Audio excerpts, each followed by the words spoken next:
kita kembali lagi bersama podcast Abang, asiknya bincang sehat bersama kita. Saya Iva Syiful Rahma sebagai promosi kesehatan Puskesmas Pulau Merak. Di sini akan ditemani oleh dokter internship di Puskesmas Pulau Merak, yaitu dokter Mailan. Dokter Mailan atau biasa kita sebutnya Dok Mei ya.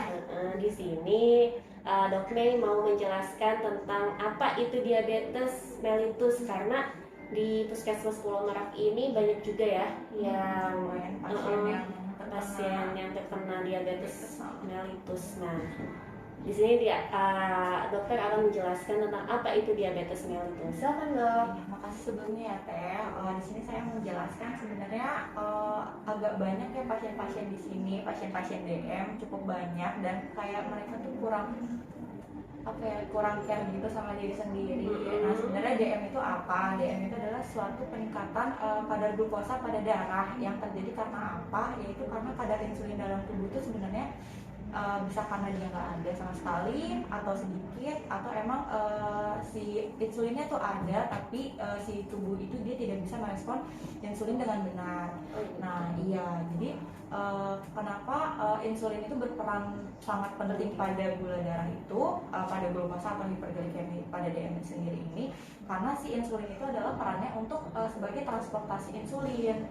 Jadi nanti dia transportasi glukosa. Jadi nanti si insulin itu akan mengantarkan si gula itu dari peredaran darah ke sel-sel. Nah nanti si gula itu sebenarnya akan diubah menjadi energi yang akan digunakan di sel-sel tersebut. Nah makanya kalau misalnya insulinnya tidak ada atau insulinnya sedikit, ataupun insulinnya ada tapi tidak bisa digunakan secara efisien oleh tubuh, maka akan terjadi peningkatan glukosa di dalam darah karena tidak ada yang mengantar si glukosanya itu ke sel-sel tersebut. Seperti itu. Jadi yang jadi patokan kalau kita pemeriksaan lab itu kadar glukosa darahnya ya dok ya? Iya, kadar gula darahnya. Itu berapa normalnya dok? Normalnya sebenarnya tergantung. Kalau misalnya kita kalau gula darah sewaktu itu di bawah 200, tapi kalau gula darah puasa itu di bawah 126 biasanya. Gitu. Iya. Jadi kalau bedanya yang sewaktu sama yang puasa apa? Kalau yang sewaktu berarti dia boleh makan terus nanti dia langsung tes. Tapi kalau puasa itu kan kita harus puasakan dulu. Berapa jam? Biasanya berapa jam? Sekitar Ada 2 jam. 2 jaman, ada 2 jam PP, tergantung dari ininya.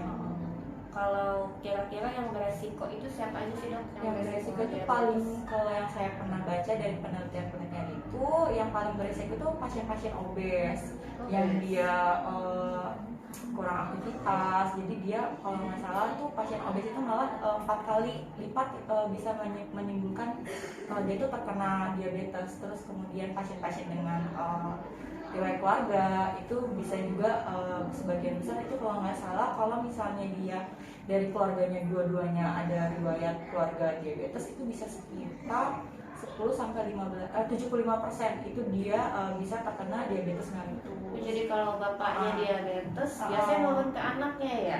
Lebih sebenarnya akan lebih signifikan kalau ibunya. Jadi kalau ibunya yang dia diabetes itu akan lebih besar bisa menurunkan ke anaknya. Iya, kalau yang dari penelitian saya baca itu malah ibunya dibanding si ayahnya. Iya, lebih ke ibunya. Kalau diabetes ini kan katanya ada beberapa tipe dok. Iya. Itu tipenya apa aja? Kalau yang saya baca itu sebenarnya ada 2 tipe, ada tipe 1 sama tipe 2. Bedanya itu kalau tipe 1 sebenarnya umum ya, maksudnya kayak bisa terjadi pada semua usia, tapi paling sering itu sebenarnya tipe 1 itu pada anak-anak, jadi anak-anak dan dewasa muda. Sedangkan kalau pada tipe 2 itu biasanya malah yang sering itu umum kita ketemu ini pada kayak pasien-pasien tua, dewasa tua gitu. Dan ada juga satu lagi di DM gestasional. Itu biasanya DM yang terjadi pada saat ibunya hamil. Jadi baru ketahuan itu biasanya pada trimester 2 sampai trimester 3. Jadi dia sebelumnya nggak pernah ada keluhan gula sebelum hamil, tapi tiba-tiba pas dia trimester 2, trimester 3 itu gulanya tinggi. Dia disebut namanya DM gestasional gitu. Kalau katanya kalau DM gestasional itu nanti pas lahirannya anaknya besar. Iya, kemungkinannya besar dia makrosom. Makanya biasanya pada pasien-pasien dengan lahir besar itu yang ditakuti adalah ibunya nanti setelah dia melahirkan bisa DM lagi, atau emang dia kan bisa terjadi DM gestasional kemudian di kelahiran keduanya gitu. Dan kalau misalkan si ibunya melahirkan anak, itu anaknya itu bisa beresiko DM ya kalau ibunya DM. Iya, jadi pembawa bisa kali-kali gitu. Tapi itu sebenarnya bisa kita cegah nggak sih dok kalau Sebenarnya kalau yang gestasional itu kan kita tuh kalau di penelitian kadang ada yang bilang kalau misalnya sebenarnya ada beberapa orang tuh sebenarnya nggak tahu kalau dia tuh DM. Iya. Iya, jadi Tanpa baru disadari ya ya. tanpa disadari. Jadi dia sebenarnya nggak pernah cek tiba-tiba karena kalau misalnya hamil kan kita suka cek ya, terus tiba-tiba dicek tinggi. Jadi kadang mereka bilangnya saya sebelumnya enggak, tapi ternyata belum cek. Kira-kira pencegahannya bagaimana dok? Kalau pencegahan sih balik lagi ya, sebenarnya kan kalau di puskesmas ini sebenarnya udah bagus ya, kayak misalnya ada poli PTM seperti itu ya kan. Jadi sembari poli PTM itu kita bisa melakukan edukasi, jadi kita edukasi ke pasien. Jadi kan kita aware terhadap pasien, jadi kalau kita jelasin kayak edukasi DM itu apa, gimana kalau misalnya dia tidak ditangani, komplikasinya apa, itu kan nanti kan pasien akan mereka akan berpikir dan sadar kayak, oh kalau saya tidak berobat nih komplikasinya seperti ini. Sebenarnya yang paling pertama itu adalah edukasi, menurut yang saya baca-baca dari buku yang saya baca adalah edukasi ya. Terus yang kedua itu sebenarnya ada lagi kayak pola hidup, jadi itu makanan. Makanya kenapa dari penelitian-penelitian itu orang obesitas itu paling sering atau paling gampang terkena diabetes karena gaya hidupnya ya makanya sembarangan ya dok ya. Apalagi sekarang kan boba-boba banyak gitu ya, kopi-kopi, teh, itu hati-hati tuh anak-anak remaja ya. Mereka kan sukanya ke kafe, itu mungkin sekarang nggak dirasain ya, tapi nanti efeknya jangka 10 tahun, 5 tahun nanti baru kerasa. Sama paling aktivitas fisik, jadi kayak sembari dia makan pola diet yang sehat, kita jelasin cara makan yang baik, tentang gizi yang baik itu bagaimana, sama aktivitas fisik kayak misalnya setiap pagi jalan 30 menit atau 15 menit itu udah bagus. Harus ada aktivitas fisik ya, karena apa yang kita makan juga harus kita keluarin ya dok ya, biar seimbang hidupnya. Jadi sebenarnya kita tuh yang diperlukan pola hidup sehat ya. Iya benar. Apa yang kita makan harus kita evaluasi ya. Terus nanti juga jangan lupa aktivitas fisiknya sama cek kesehatan secara rutin ya. Atau bisa kayak udah di sini kan udah bagus ya program-program di puskesmas ini sebenarnya udah bagus banget, kayak misalnya ada poli PTM di mana di sini poli PTM itu pasiennya benar-benar kayak setiap bulan dicek, kita kontrol, apalagi pasiennya juga banyak ini ya antusias sekali di sini, soalnya emang kayak sehari bisa poli PTM-nya emang bagus sudah.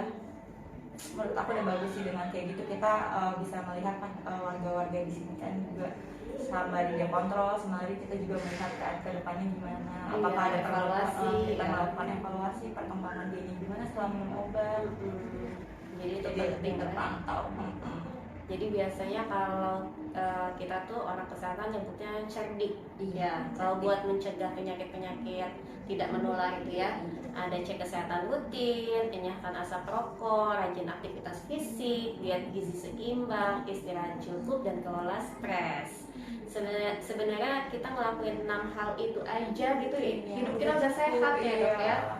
Karena dokter Mei juga mengalami itu ya dok ya, maksudnya dokter Mei ini bisa dicontoh dengan dietnya yang hebat, terus olahraganya teratur ya dok ya, dan hasilnya seperti ini, cantik, sehat, kulitnya bagus. Wah, saya jadi promosi ya itu selingan saja. Cuma kan kita kalau misalnya ngelihat contoh yang bagus, kenapa nggak kita ambil gitu dok ya. Kayaknya ada pesan lagi nggak dok buat warga Merak atau kesannya gimana? Pesan buat warga Merak ya, teruskanlah, ini kan menurut aku udah bagus banget ya dengan adanya poli PTM. Terus aku lihat juga pasien-pasien di sini sangat antusias, kalau mereka tahu sakit mereka datang ya, mereka kontrol, dan ini kayak menurut aku udah nggak sehari bisa sampai 100 itu kayak ini bagus banget sih untuk jangka ke depannya. Tetap jaga kesehatan dan lakukan pola hidup sehat. Sekian, terima kasih ya dari kami. Wassalamualaikum warahmatullahi wabarakatuh.